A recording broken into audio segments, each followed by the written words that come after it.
आदाब दोस्तों, आपका स्वागत है।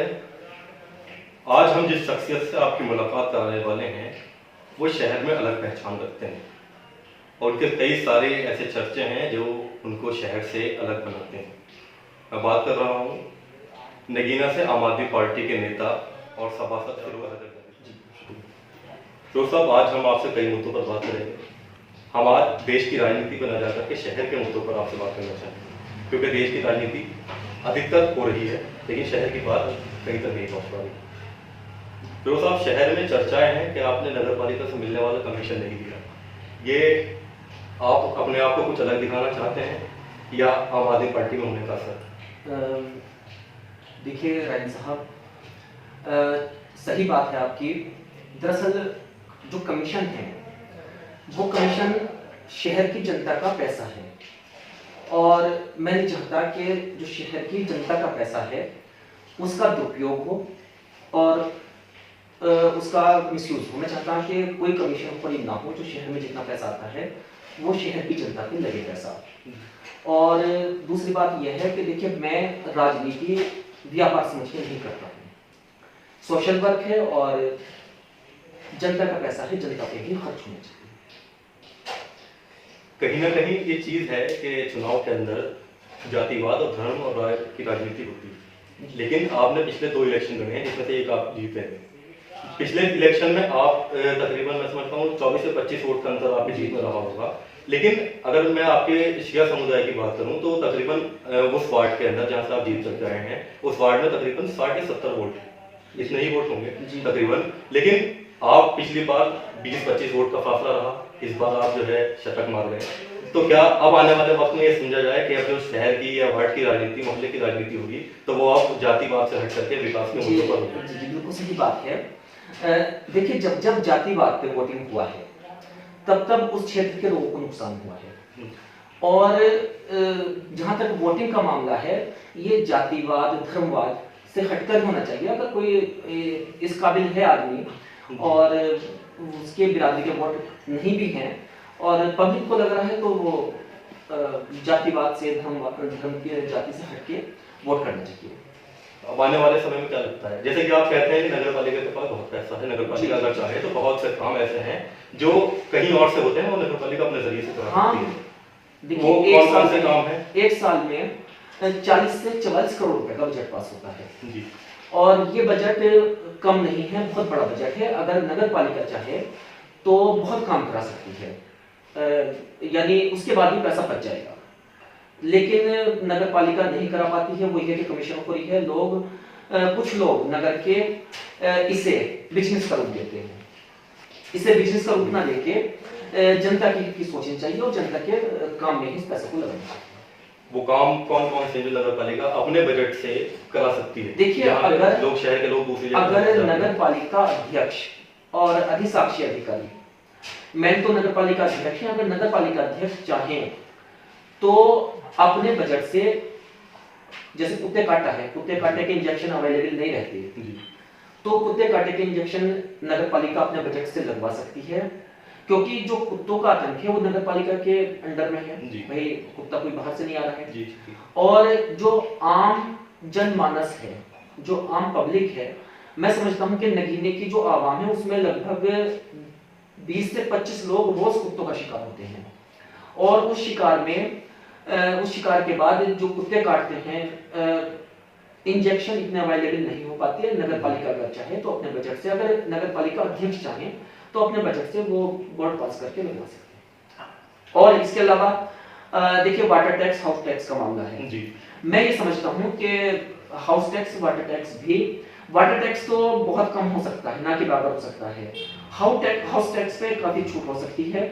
और जब हम कनेक्शन लेते हैं, पब्लिक कनेक्शन लेती है पानी के लिए, तो उसमें 600 रुपए की रसीद करती है। मैं समझता हूँ वो 600 रुपए भी अगर नगर पालिका चाहे तो ना ले, इतनी आमदनी है। इतनी आमदनी है इसके, मतलब नगर पालिका अगर चाहे, बहुत सारी शक्तियां हैं नगर पालिका के पास, अगर चाहे नगर पालिका अध्यक्ष और अधिशासी अधिकारी मिलकर बहुत से काम कर सकते हैं। जिस तरीके से शहर में कुत्ते पकड़ने का काम होता है तो वो भी बजट पास होता है, उसके लिए टेंडर निकलता होगा, जाहिर सी बात है। तो जब कुत्ते पकड़ने के लिए टेंडर निकल सकता है तो जाहिर सी बात है कि कुत्ते के इंजेक्शन के लिए भी टेंडर निकाला जा सकता है। लेकिन ये जो है, ये चाहने को ऊपर बात है कि जो क्षेत्रीय अध्यक्ष हैं जी। वो क्या चाह रहे हैं। अध्यक्ष चाहे नगर पालिका ऐसा साहब, जिस तरीके से आप कहते हैं कि नगर पालिका का काम और टेंडर्स दुनिया भर की चीज़ें, तो जो व्यक्ति जहाँ बैठा होता है, आपके सभासद बनने से पहले आपको लगता होगा सभासद का काम बहुत ईजी है, लेकिन जब आप इस फील्ड में आए तो उसके बाद आपको लगा कि हाँ कितना टफ है, कितनी चीज़ें झेलनी पड़ती हैं, कुछ लोगों का विरोध भी झेलना पड़ता है, कुछ लोगों का समर्थन भी मिलता है। इसी तरीके से चेयरमैन का मामला भी है। जो चेयरमैन है, जो अध्यक्ष है नगर पालिका का, उसके सर पे बहुत सारी जिम्मेदारियां होती हैं, बहुत तरीके के उनको काम करने होते हैं। तो क्या ये कहना संभव है कि जो काम उन्होंने पिछले 30 सालों में किया है, आप 6 महीने में कर देंगे? क्योंकि बहुत सारी जिम्मेदारियां होती हैं, बहुत सारे लोग विरोध भी करते हैं और बहुत सारे लोग समर्थन में भी होते हैं। देखिए, जैसा कि मैंने आपसे कहा था कि 6 महीने में जितना 30 साल से काम होता आ रहा है, जी नगर पालिका कर रही है 30 साल में, कई चेयरमैन इसमें चेंज हुए हैं, जी और मैंने कहा 6 महीने में हम कर देंगे। आप हमारी जो सरकार दिल्ली में चल रही है, आप थोड़ा वहाँ जाएं कांग्रेस सरकार में, और आप इसमें फर्क देखें आम आदमी पार्टी की विचारधारा में। जी जो कांग्रेस ने शीला दीक्षित जी जो थी, उन्होंने 10 साल में जितने काम करे, और एकदम अरविंद केजरीवाल जी आए मैदान में, जी उसमें उन्होंने लाइट भी मुफ्त करी है शुरू के 3 महीने में, जी और लाइट के अलावा पानी फ्री करा, और भी कई ऐसे उन्होंने काम करे जो आजादी के बाद से नहीं हुए थे। तो मुझे इतना यकीन है कि आम आदमी पार्टी विचारधारा का कोई चेयरमैन अगर बनता है जी तो वो नगर पालिका में पिछले 30 साल के मुकाबले 6 महीने में उससे भी अच्छा काम कर सकता है, ये मेरा दावा है। दावा है। उन कामों के अलावा सड़क और जो और कानून के अलावा शिक्षा पर क्या वो ध्यान? देखिए, जो हमारे नगर पालिका क्षेत्र में प्राइमरी स्कूल हैं, उसमें भी हम जैसे कि दिल्ली सरकार ने करे हैं, प्राइवेट से अच्छे करे हैं, तो वो भी हम यहाँ पे जो हमारे कुछ अराजी नगर पालिका में है उस पे, और जो स्कूल चल रहे हैं उससे। अगर आप नगर पालिका पर आरोप लगाते हैं, अगर आपको शहर का चेयरमैन बनने का मौका मिले तो किस तरीके से आप काम करेंगे? थोड़ा सा सवाल देखिए, अगर जैसे मैंने पहले कहा कि चेयरमैन अगर ये चाहे तो ऐसे हो सकता है, ऐसे हो सकता है, कई मामले हैं। जैसा कि आपने मुझसे कहा, अगर आप मुझसे पूछें तो अगर आप मुझसे कहें कि साहब मैं क्या कर सकता हूँ चेयरमैन बनने के बाद, देखिए पिछले 30 इयर्स में, पिछले 30 साल में का काम ले लीजिए आप, इतना काम 6 महीने में काम हो जाएगा और इससे ज्यादा हो जाएगा। और मैं बता दूं आपसे कि जो सड़कों की हालत है, हर सड़क बनने के 1 साल में टिक नहीं पाती है सड़क, और वही सड़क आप देखें जामा मस्जिद के, जो नगीना जामा मस्जिद है वो सड़क देखिए आप, वैदिक कन्या कॉलेज है वो सड़क देखिए, तो ऐसी सड़कें बनेंगी। यानी कि आप ये कह रहे हैं कि जो काम नगर पालिका पिछले 30 सालों में कराया है नगर पालिका ने, वो आप 6 महीने में 6 महीने में काम हो जाएगा। 6 महीने में कर सकते हैं। क्या आपको इरादा है कि आप आने वाले समय में चेयरमैन का चुनाव लड़ेंगे? देखिए, ये तो शहर की जो पब्लिक है और हमारी जो पार्टी आम आदमी पार्टी, कोई ना कोई तो लड़ेगा चुनाव जी। आम आदमी पार्टी से कोई ना कोई चुनाव लड़ेगा। यानी कि आप ये कह रहे हैं कि अगर आम आदमी पार्टी आपको उम्मीदवार के रूप में उतारती है तो आप चुनाव मैं चुनाव लड़ूंगा, और बाकी शहर की पब्लिक है। तो क्या इस बात को आपके हम ब्रेकिंग न्यूज समझे गए फिरोज हैदर से अभी अब चेयरमैन का चुनाव भी लड़ने? देखिए, अगर ऐसी सिचुएशन बनती है तो अगर आम आदमी पार्टी टिकट देती है, शहर की आवाम से सपोर्ट मिलता है, तो चेयरमैन का चुनाव लड़ना पसंद करेंगे? चुनाव फिरोज जी, अभी हाल ही में अगर हम देखें तो कोरोना का संक्रमण पूरे देश ही नहीं दुनिया भर में चल रहा है, और हिंदुस्तान में भी लॉकडाउन पिछले 45 दिनों से तकरीबन लॉकडाउन चल रहा है।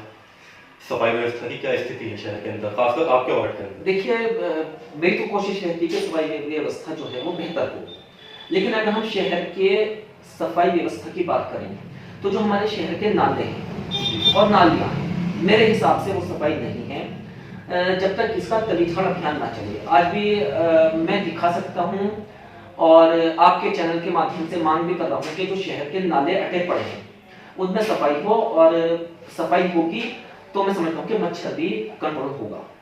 अच्छा, ये जिस तरीके से शहर में सैनिटाइज हो रहा है, आपने भी किया है और वार्ड में भी हुआ है, लेकिन कुछ लोगों की शहर के अंदर ये शिकायत है कि जो शहर की गलियां हैं, तंग गलियां हैं, वहां तक सैनिटाइज नहीं पहुंच पा रहा। दरअसल सैनिटाइज अंदर गलियों में हो सकता है कि शायद वो गाड़ी ना पहुंच पाए, वहां पे क्या पाइप ना पहुंच पाए, लेकिन मैंने उसमें ईओ साहब से मैंने लिखित में भी कहा है और सवाल में भी कहा है। अपने यहाँ भी मैंने जो कमर पे मशीन होती है ना, कमर पे मशीन घर घर जाती जी, है, जी। उसे मैंने कराया है अपने यहाँ। और ईओ साहब से मैंने कहा है शहर में जहाँ जहाँ भी बड़ी मशीन नहीं जा रही है, पाइप नहीं जा रहा, वहाँ पे कर्मचारी के द्वारा छोटी मशीन द्वारा उसे बहुत बहुत शुक्रिया हमारे साथ जुड़ने के लिए।